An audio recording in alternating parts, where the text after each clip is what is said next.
Hola, muy buenas a todos. Bienvenidos a esta primera parte de recomendación de libros de economía o afines a ella. Vamos a ver 4 libros en esta primera parte, dejando otros 4 para una eventual segunda. Así que, sin más preámbulo, vamos a comenzar. Número 1. La economía del bien común, Jean Tirole. Este libro es un ensayo del francés Premio Nobel de Economía Jean Tirole, que sin lugar a dudas yo lo definiría como una explicación de lo que es y a lo que se enfrenta un economista en el siglo XXI, claramente con los matices de hablar en categorías genéricas e inclinado hacia la economía de mercado capitalista, algunas veces cayendo en una dispensable, al menos como lectores latinoamericanos, perspectiva europeísta en parte de su contenido, pero aún con ello tiene un desarrollo rico en dilucidar y explicar la profesión para aquellos que o están empezando o solamente desean saber de forma superficial de qué trata, de qué va el asunto de la economía. Sus 17 capítulos llegan a abarcar tópicos como los límites de la moralidad en la economía, el rol en sociedad de un economista e investigador del campo, los roles de los actores económicos, dígase Estado, empresa y consumidores, introducción a teoría de juegos, retos industriales, medioambientales, digitales y entre otros.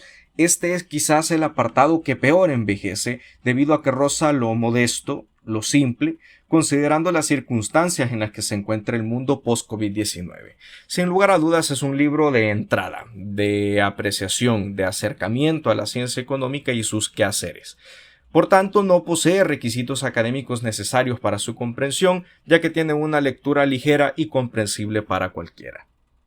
Número 2. Una investigación sobre la naturaleza y las causas de la riqueza de las naciones de Adam Smith. Mejor conocida simplemente como La riqueza de las naciones, a mi criterio y al de muchos economistas, debería de ser el primer libro del que debería beber todo aquel que desee ser economista, que se lo haya planteado seriamente por muy titánica que parezca la tarea, porque no es un libro precisamente sencillo. Dependiendo de las ediciones, páginas más, páginas menos, podemos hablar de fácilmente 800 páginas con algunas cotas de complejidad, pero que son indispensables. Necesario y como primer requisito para valorar adecuadamente la obra es entenderla en su contexto ilustrado a finales del siglo XVIII, en un proceso social multidisciplinario europeo que rompía con el capitalismo primitivo aún comandado por monarquías bajo el tempo de la primera revolución industrial, donde estos cambios abruptos aún estaban siendo asimilados a nivel social y académico, donde el atisbo de ciencia económica más reciente era la Fisiocracia de François Quesnay, y que es una obra que plantea al clasicismo económico de libre mercado como una alternativa ante el desfasado sistema mercantilista de la Europa de esos tiempos. Teniendo esto en cuenta, se logra comprender la naturaleza de la obra y dar un lavado de cara al maestro de ética más importante de la economía, Adam Smith, y así apreciar que su pensamiento va más allá de ser el germen académico de la famosa mano invisible y de un sistema capitalista voraz que empujaría a graves crisis sociales a lo largo del siglo XIX.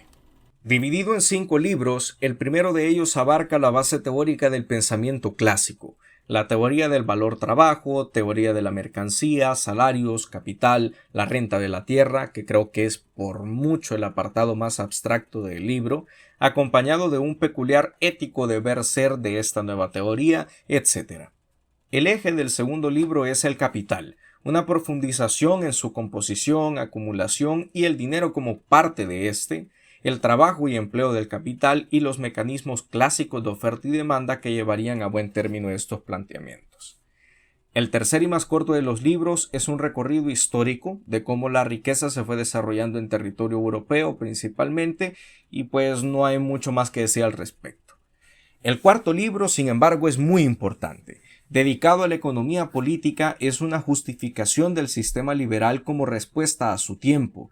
Representa una de las mayores y más contundentes refutaciones al sistema vigente, donde Smith se encarga de dejarlo al desnudo completamente, de por qué ha dejado de funcionar el mercantilismo bullonista, con el cual es particularmente duro en esta especie de transición a capitalismo primitivo.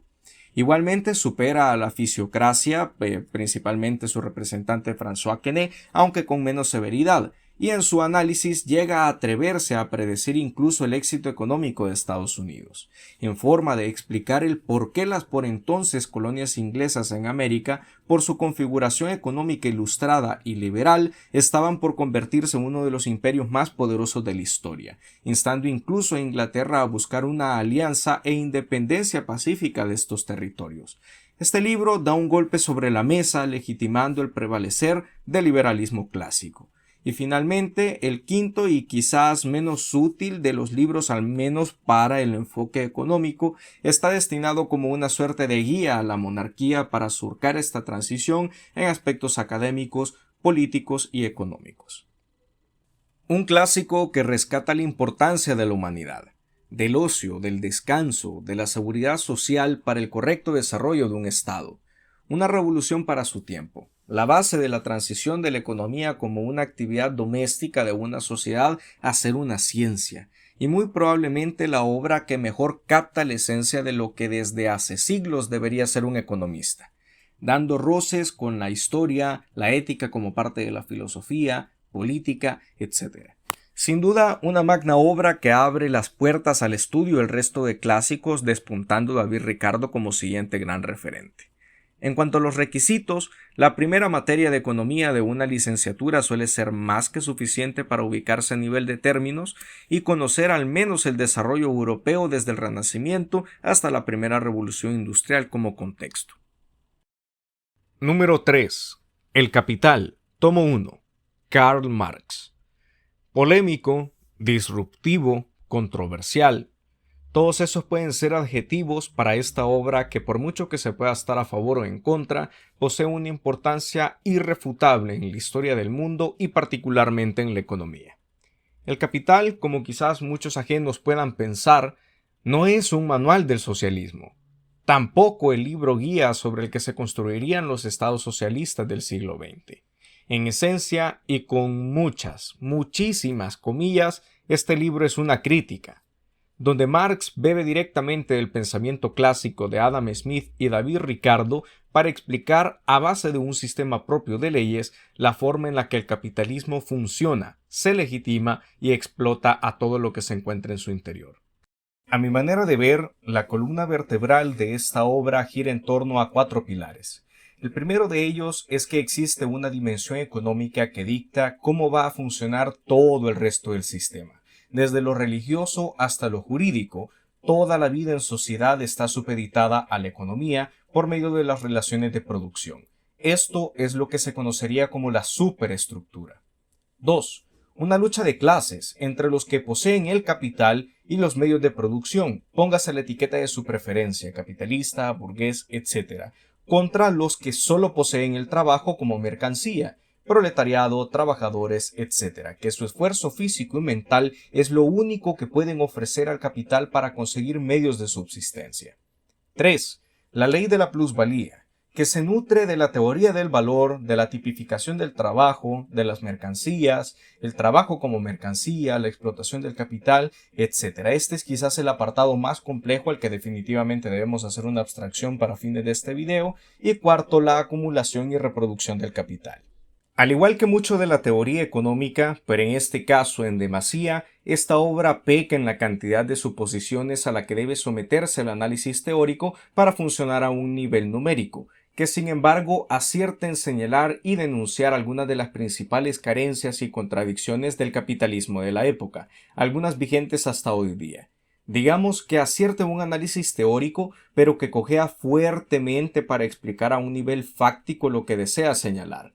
Haciendo un paréntesis de la recomendación y porque no quiero quedarme corto, me gustaría aclarar que un ejemplo de lo que me refiero es sobre la plusvalía misma, el excedente del valor generado por el trabajador con el que se queda el capitalista, que si bien a un nivel práctico es innegable que sucede, el estimar cuánto es ese valor representa un reto monumental de justificar debido a la cantidad de supuestos a los que debe someterse el análisis, en el que definitivamente no lo consigue, no logra ser una herramienta para explicar de forma fáctica al capitalismo, principalmente por su ausencia en bases técnicas de recolección de información, pero que a un nivel teórico es innegable que es útil para denunciar al sistema.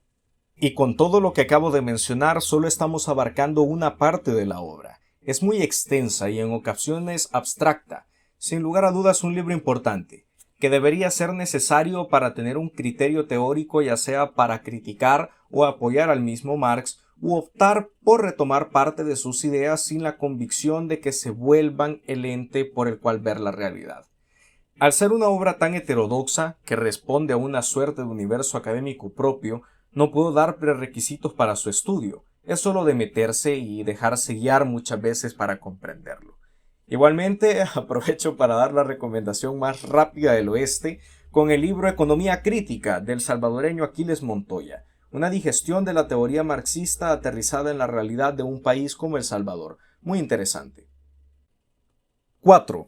¿Por qué fracasan los países? Daron Acemoglu y James R. Robinson. Este libro es especial. Una reflexión y revisión ya no solo de la organización social y política de la humanidad, sino que es una obra altamente histórica. No es meramente un libro de economía, pero que se encuentra muy ligado a dicha disciplina. El contenido central son las instituciones humanas y la forma en la que se organiza y distribuye el poder, siendo esto beneficioso o perjudicial para los estados. Desde este punto de partida se exploran diferentes formas de gobierno y su configuración política por medio de una exhaustiva revisión de estados históricos en todas las épocas, que funciona como vehículo para plantear y justificar la idea principal de esta investigación, que aborda una dicotomía entre las instituciones inclusivas, que logran distribuir el poder de tal forma que incentiva a toda la población a participar de la vida política y la producción económica, que en último término pues dan las bases para el éxito de un Estado, versus las instituciones extractivas, aquellas que concentran el poder político y la riqueza en pocas manos, que aunque puedan tener atisbos de éxito, terminan por cavar su propia tumba y llevando al fracaso o el estancamiento a los países. Si bien se da un recorrido a lo largo de la América colonial, el Imperio Romano, la Venecia del Renacimiento y el estudio de diferentes estados europeos, asiáticos y africanos, el libro se centra igualmente en reflejar cómo este marco teórico se aplica a la realidad contemporánea, en este mismo momento, y eso lo vuelve muy interesante, un libro al que no le encuentro prerequisitos, si bien es preferible tener un conocimiento general de historia para comprender de forma adecuada los contextos y el impacto de los desarrollos que se plantean. Igualmente es una ventana de oportunidad para tener una toma de contacto si se desconoce la historia en general. Y bien, con esto concluiríamos esta primera parte. Para la segunda tendríamos la teoría general de la ocupación, el interés y el dinero de John Maynard Keynes, los fundamentos de la libertad de Friedrich Hayek, Pensar rápido, pensar despacio de Daniel Kahneman y Freefall de Joseph Stiglitz. Esto ha sido todo, muchas gracias por su atención y nos vemos en la próxima.